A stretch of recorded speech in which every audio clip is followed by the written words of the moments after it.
Okay, everybody, let's do this Blue Book review. We're talking about treatises, books, and periodicals.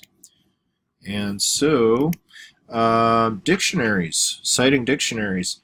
Include the term or phrase being defined. You can underline or italicize, followed by a comma. So right here we've got res judicata.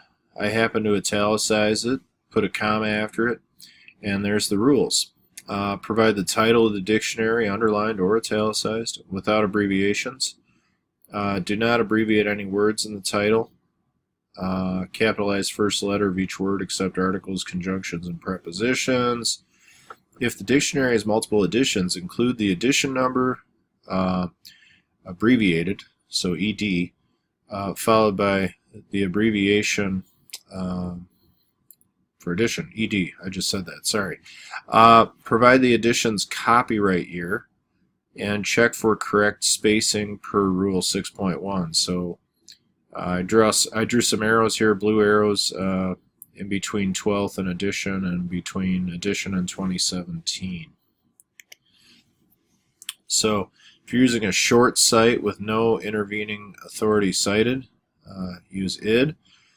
Use the id short form to cite the same dictionary and definition as the immediately preceding citation. So that's fairly that's expected with id. It means identical to the previous cite, right?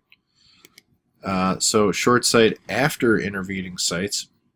Well, you can't use id if there's id means identical to previous cite. So if there's some intervening cite, you have to use something else. So when defining the same term after an intervening citation to a different authority, use a short form consisting of 1, the name shortened as appropriate, followed by a comma, and 2, the word supra, underlined or italicized. The name Blacks is a well-known legal dictionary, and the title can be shortened to just Blacks. And again, check for correct spacing, Rule 6.1. Restatement. So you have an example here at the top of the slide. Restatement second towards section 652 and so forth. So provide the name of the restatement, abbreviating any word found in Table 6. If the restatement has a series number, include that number. Include a section symbol followed by a space and the section number. And you're not including the page number, so that's something to watch out for. And do not set off with commas. I don't see commas there around the 652. Provide the name of the institutional author, abbreviated per Rule 15.1, and so we have American Law Institute is abbreviated. Provide the publication or copyright year, and again, check for correct spacing. So short cite after intervening cite, so again, this is a situation where you can't use id, and so you have to choose one of the following options. So you could use the full cite but drop the date. Okay, so that's the first example up here, full cite without a date. And this form is a good one to use if it's been a while since you last cited the restatement. Next, use a shortened name of the restatement, followed by section symbol and number.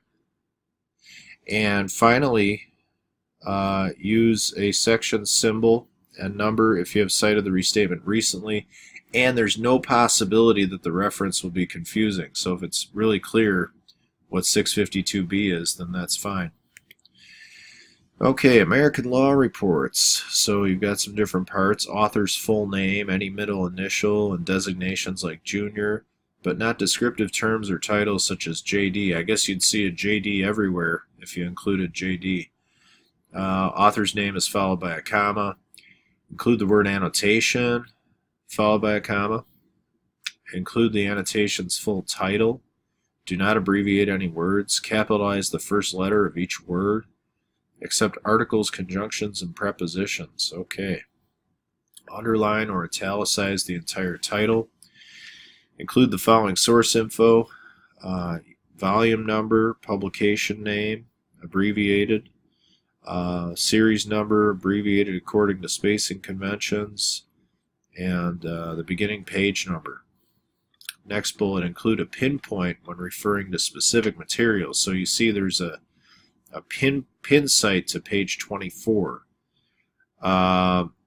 Place a comma after the beginning page number followed by pinpoint page number. So that's just like citing pin citing in cases.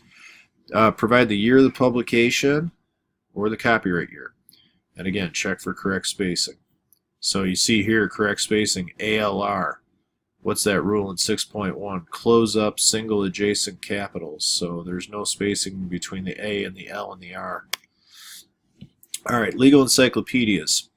Include the article title, underlined or italicized, capitalizing the first letter of each word, except articles, conjunctions, prepositions, and do not abbreviate words. For multi-volume sets, include the volume number at the beginning of the citation.